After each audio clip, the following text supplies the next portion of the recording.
ज़िंदगी एक खेल है, यह आप पर डिपेंड करता है कि आपको खिलाड़ी बनना है या खिलौना। नमस्कार, इंद्रदेव जी के क्लास में आपका स्वागत है। आज देखते हैं भूगोल का महत्वपूर्ण प्रश्न 19 वो है, इसमें बताएंगे। VVI है, ये हर एग्ज़ाम में पूछा हुआ सवाल है, इसको देखिए। भूगोल का है। आज देखते हैं, सबसे पहला सवाल है एशिया महाद्वीप की सबसे बड़ी झील कौन सी है? तो वह है कैस्पियन सागर। कौन है? कैस्पियन सागर। पहले इसको समझने से पहले आपको समझना होगा, आपको हम पहला वीडियो में बता दिए हैं कि आपको नक्शा रखना होगा। दुनिया के, आप संसार के जब नक्शा लाइएगा तो पूरा दुनिया को 7 महाद्वीप में बांटा गया है। पूरा दुनिया को 7 महाद्वीप में बांटा गया है। अच्छा, द्वीप किसको कहते हैं? तो द्वीप आपको 3 वर्ड मिलेगा। एगो द्वीप मिलेगा, एगो आपको पराया द्वीप मिलेगा और एगो आपको महाद्वीप मिलेगा। तो द्वीप उसको कहते हैं स्थल का वह भूभाग जिसके चारों ओर पानी हो, उसको द्वीप के नाम से जानते हैं। पराया द्वीप किसको कहते हैं? तो स्थल का वह भाग जिसके 3 तरफ से पानी हो और एक तरफ से सूखा हुआ, उसको पराया द्वीप के नाम से जानते हैं। महाद्वीप किसको कहते हैं? तो स्थल का वह भूभाग बड़ा सा होना चाहिए, जिसके चारों तरफ पानी होना चाहिए, उसको महाद्वीप के नाम से जानते हैं। और यदि छोटा भूभाग है और जिसके चारों तरफ पानी हो, उसको द्वीप, और जिसके 3 तरफ पानी हो, एक तरफ सूखा हुआ हो, तो उसको पराया द्वीप। और यदि बड़ा सा भूभाग पानी के चारों ओर से घिरा हुआ हो, तो उसको बोलते हैं महाद्वीप। ठीक न? अच्छा, महाद्वीप, दुनिया के सबसे बड़ा महाद्वीप है हमारे, जिसमें भारत आता है, एशिया महाद्वीप। दुनिया के सबसे बड़ा महाद्वीप। और द्वीप किसको कहते हैं? तो जिसके चारों तरफ पानी हो। ये सबसे बड़ा द्वीप कहाँ है? मांजुली द्वीप, जो भारत के असम में पड़ता है। चलिए इधर देखते हैं। देखिए, तो एशिया महाद्वीप, एशिया में हमारे 50 देश लगभग आते हैं, यानी एक द्वीप में 50 देश। सबसे बड़ा है एशिया, 50 गो देश मिलके बना है एशिया महाद्वीप। ऐसे 7 गो है। हालांकि वैज्ञानिक के मानना है वो 5 महाद्वीप मानते हैं, अंटार्कटिका महाद्वीप को नहीं मानते हैं। और कुछ वैज्ञानिक को मानना है कि पूरा पृथ्वी संसार में 7 महाद्वीप है, इसमें सबसे बड़ा महाद्वीप है एशिया महाद्वीप। तो एशिया के सबसे बड़ी झील है कैस्पियन सागर। एशिया की सबसे बड़ी झील है कैस्पियन सागर।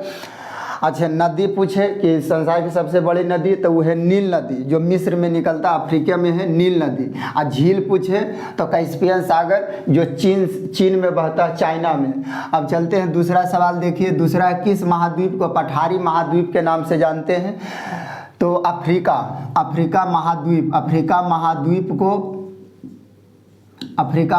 को पठारी महाद्वीप के नाम से जानते हैं।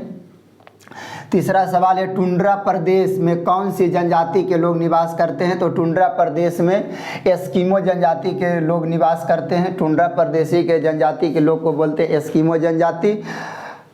4 नंबर के सवाल है, विश्व में सर्वाधिक कागज तैयार करने वाला प्रदेश कौन सा है? यानी दुनिया में सबसे ज़्यादा कागज तैयार करने वाला है। तो याद रखना आसान है, कागज। तो क से कागज, क से कनाडा। कनाडा बहुत बड़ा देश है, क्षेत्रफल में भी है। दूसरा नंबर के है।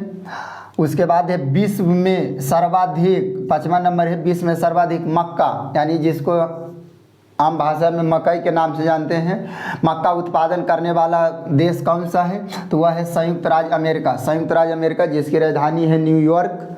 ये भी एक अलग महाद्वीप में पड़ता है, संयुक्त राज्य अमेरिका, जो मक्का उत्पादन में प्रथम स्थान रखता है।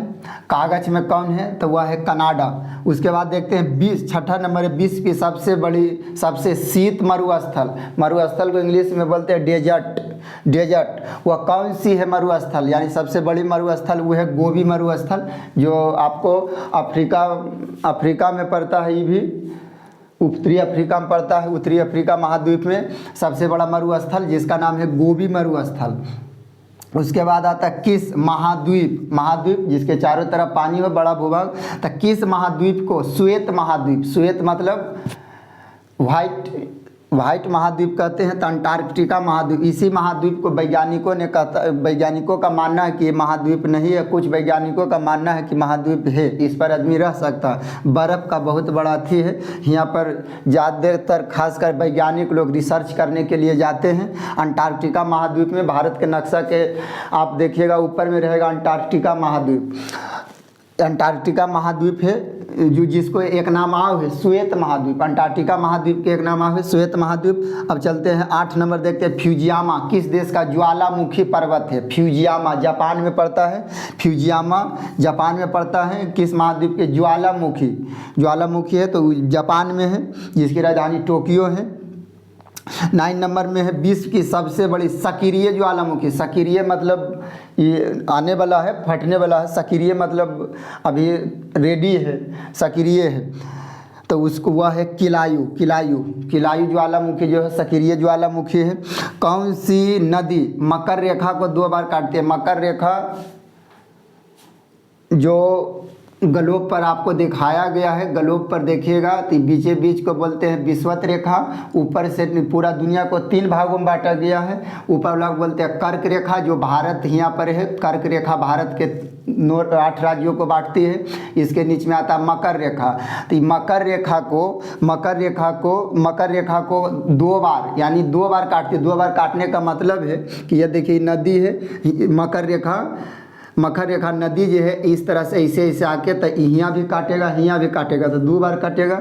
तो यह सवाल है कि कौन सी नदी जो है मकर रेखा को 2 बार काटती है? मकर रेखा को 2 बार काटती है, वह है लिम्पोपो नदी। कौन नदी? लिम्पोपो नदी है जो मकर रेखा के 2 बार काटती है। मकर रेखा को 2 बार काटते हैं। अब चलते हैं यूरोप महाद्वीप। यूरोप एक अलग महाद्वीप है। तो यूरोप महाद्वीप के सबसे बड़ी झील कौन है? लेडोगा झील। यूरोप महाद्वीप की सबसे बड़ी झील लेडोगा झील है। 12 नंबर में कौन सी रेखा उत्तरी ध्रुव एवं दक्षिणी ध्रुव उत्तरी ध्रुव एवं दक्षिणी ध्रुव कौन सी रेखा उत्तरी ध्रुव एवं दक्षिणी ध्रुव को मिलाने वाली रेखा क्या कहलाती है? तो आप ग्लोब पर देखिएगा, इस तरह से आपको ग्लोब रहता है। ऊपर वाला बोलते हैं उत्तरी ध्रुव और नीचे वाला के दक्षिणी ध्रुव।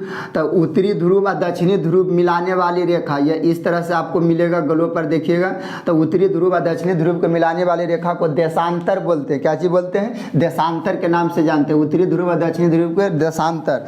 यदि लैटिट्यूड यदि यह इस तरह से रहे तो इसको अक्षांश के नाम से जानते हैं। इसको अक्षांश के नाम से जानते हैं। और खड़ा रेखा को देशांतर और पड़ा रेखा को अक्षांश और खड़ा रेखा को देशांतर के नाम से जानते हैं। तो उत्तरी ध्रुव ऊपर वाला के उत्तरी, नीचे के दक्षिणी, तो उत्तरी ध्रुव और दक्षिणी ध्रुव मिलाने वाली रेखा को देशांतर रेखा के नाम से जानते हैं। विश्व के मैदानों में सर्वाधिक विस्तार किस महाद्वीप में है? वह यूरोप महाद्वीप में है। यूरोप एक अलग महाद्वीप है। दक्षिणी अमेरिका, ऊपर वाला के बोलेंगे उत्तरी अमेरिका। संसार के नक्शा में देखिएगा ऊपर वाला बोलते हैं उत्तरी अमेरिका और नीचे वाला बोलते हैं दक्षिणी अमेरिका। तो दक्षिणी अमेरिका यानी नीचे वाला की बात हो रहा है। दक्षिणी अमेरिका महाद्वीप की सर्वोच्च पर्वत शिखर कौन सी है? तो वह माउंट एकांक गुआ जो है दक्षिणी महाद्वीप की सर्वोच्च पर्वत शिखर है माउंट एकांकगुआ। अच्छा, पर्वत का वीडियो भारत वाला पढ़ा दिए हैं, उसका वीडियो डाल दिए हैं। आप नहीं देखें तो उसको जाके देख लीजिएगा। भारत के टोटल पर्वत के बारे में उसमें बता दिए हैं, फिगर से भी बताए हैं, उसको जाकर वीडियो देख लीजिए। उष्णकटिबंधीय परिस्थितियों का सर्वाधिक विस्तार किस महाद्वीप में पाया जाता है? वह है अफ्रीका महाद्वीप में। किस महाद्वीप में? अफ्रीका महाद्वीप में उष्णकटिबंधीय परिस्थितियों की सर्वाधिक विस्तार किस महाद्वीप में? वह अफ्रीका महाद्वीप में। सूर्य में धरातल का तापमान लगभग कितना होता है? तो वह होता है 6000 यानी 6000 डिग्री सेल्सियस होता है। 6000 डिग्री सेल्सियस होता है तापमान। अच्छा, सूरज को पृथ्वी पर आने में कितना समय लगता है? तो 8 मिनट लगभग लगता है पृथ्वी पर आने में। अच्छा, भारत में सबसे पहले सूरज कहाँ उगता है? तो वह अरुणाचल प्रदेश में उगेगा। अरुणाचल प्रदेश में सबसे पहले उगता है। अब चलते हैं 17 नंबर में। मानचित्रों पर दूरी को मापने के लिए किस यंत्र का प्रयोग किया जाता है? मानचित्रों पर दूरी मापने के लिए ओपिसोमीटर का प्रयोग करते हैं मानचित्रों पर दूरी मापने के लिए। अच्छा, वास्तव में ग्लोब पर कोई ऐसी रेखा नहीं खींची गई है। यह एक काल्पनिक रेखा है। यह दर्शाने के लिए कि कहाँ किस पड़ता है, ऐसी कोई रेखा नहीं है, मगर हाँ यदि मानचित्र पर जो कुछ रेखा है, कुछ रेखा के मान लिया गया है, तो रेखा को मापने के लिए कौन सा प्रयोग करते हैं मीटर, तो वह है ओपिसोमीटर, ओपिसोमीटर। 18 नंबर में देखते हैं, समान हिमपात वाले स्थानों को मिलाने वाली रेखाएं क्या कहलाती है, आइसेनिक, आइसेनिक बोलते हैं, आइसेनिक, आइसेनिक। सिस्मोग्राफ, सिस्मोग्राफ क्या रिकॉर्ड करता है, सिस्मोग्राफ का काम है भूकंप की तीव्रता को मापता, भूकंप की तीव्रता को कौन सा मशीन मापता है, तो वह भूकंप की तीव्रता को सिस्मोग्राफ मापता है। यह इतना है 19 को, फिर अगला वीडियो में बतवेंगे, इसको लिख कर याद कीजिए और आगे बतवेंगे। वीडियो अच्छा लगे तो लाइक, सब्सक्राइब, कमेंट भी कर दीजिएगा।